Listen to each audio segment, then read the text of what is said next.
다음 주 월요일입니다. 오는 12일이 바로 민주당 윤리심판원의 징계회의가 열립니다. 김병기 의원에 대한 윤리심판원 징계 수위 과연 어떻게 나올지 관심이 모아지고 있죠. 앞서 김병기 의원은요. 당에서 나를 제명을 하는 한이 있더라도 내 손으로 탈당을 할 일은 절대 없다. 이렇게 인터뷰를 하기도 했죠.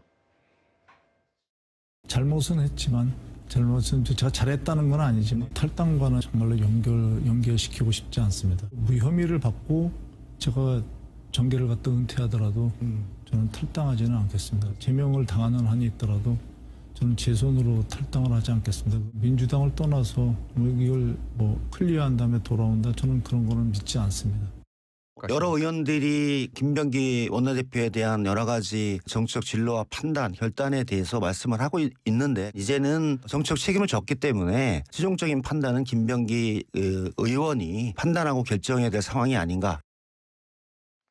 국민의힘에서는요. 청와대와 당 입장에서는 김병기 의원을 이른바 손절하고 싶은 마음이 있을 것이다. 하지만 그게 과연 쉽겠느냐 이렇게 내다보고 있습니다.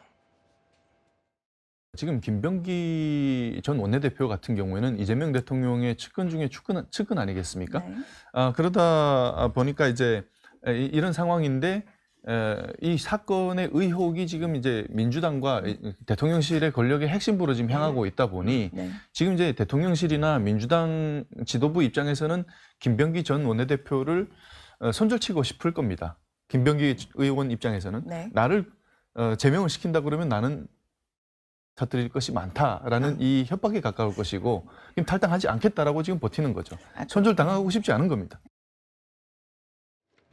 일단 김병기 의원 측이 윤리심판원에 이런 문의를 한 것으로 알려지고 있습니다. 그러니까 회의를 좀 연기를 해줄 수 있는 여부를 물어봤다는 겁니다. 오늘 오전에는 회의 연기를 요청했다라고 일부 언론의 보도가 나오기도 했지만 저희 채널A 기자가 확인을 해봤더니 연기를 요청한 게 아니라 연기를 할 수 있는지 여부를 문의를 했다. 이렇게 지금 확인이 되고 있고요. 한마디로 준비할 시간이 좀 더 필요하다는 그런 입장이겠죠. 그런데 윤리심판원에서는 원칙적인 입장이었습니다. 12일 회의는 그대로 진행한다.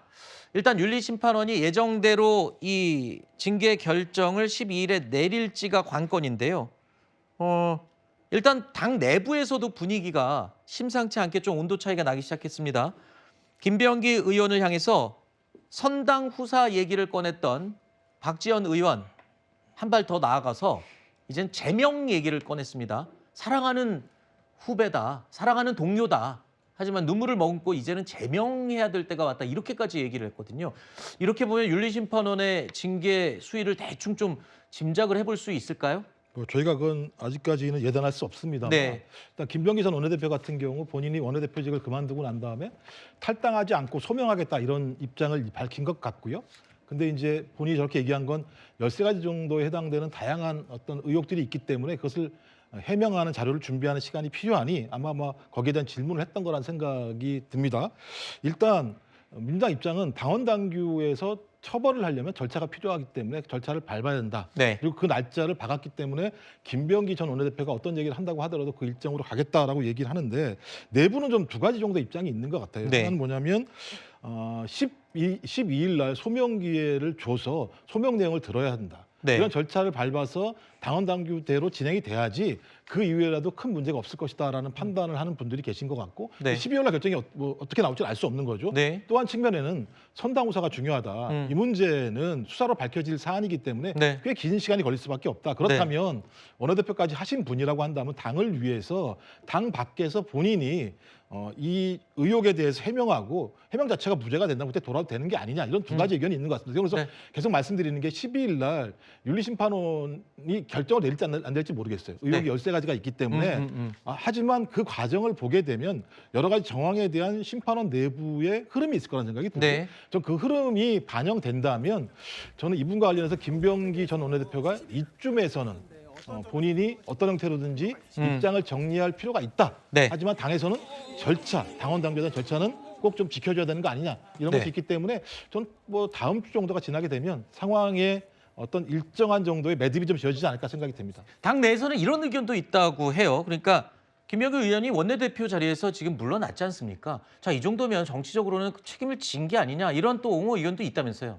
그러니까 뭐 정치적 책임을 졌다라는 건 이제 1단계의 어떤 수습책일 수 있겠죠. 그러니까 지금 이렇게 의혹이 동시다발적으로 터져 나오는 상황에서 원내대표직을 유지한다라고 하는 것은 본인에게도 당에게도 굉장히 큰 정치적인 책임을 지우게 되는 일이기 때문에 그런 면에서 정치적 책임을 1차적으로 졌다라고 볼 수 있겠습니다만 더 나아가서 지금 이런 의혹이 뭐 한두 가지도 아니고 사실은 뭐 10가지가 넘는 의혹들에 대한 제보나 폭로가 이어지고 있고 네. 그리고 거기에 대해서 어떤 그 사안 하나하나 자체의 무게가 굉장히 심각하다. 그러니까 단순히 어떤 감정선을 건드리는 문제라든지 이런 수준이 아니라 이 제기되는 의혹들이 어떤 사실은 의원직을 유지할 수 있겠느냐 정도의 비판까지도 제기될 수 있는 일들이 많이 나오고 있기 때문에 네. 사실 원내대표직의 사퇴와 어떤 뭐 의원직에 대한 유지 문제 이것이 좀 저는 분리돼서 보일 수 있다라고 생각을 하고 그런 네. 점에서 당의 징계 수위가 굉장히 주목되는 상황이라고 보입니다. 알겠습니다. 자, 논란의 중심에 있는 김병기 의원 윤리심판원의 결정 12일에 나올지도 관심사고요. 본인의 위치에 대해서 이제 어떤 결심을 할지도 관심사고 경찰 수사는 또 과연 제대로 이루어질 수 있을지 또 국민의힘이 제안하고 있는 특검 제안 민주당이 어떻게 받아들일지도 관심사입니다.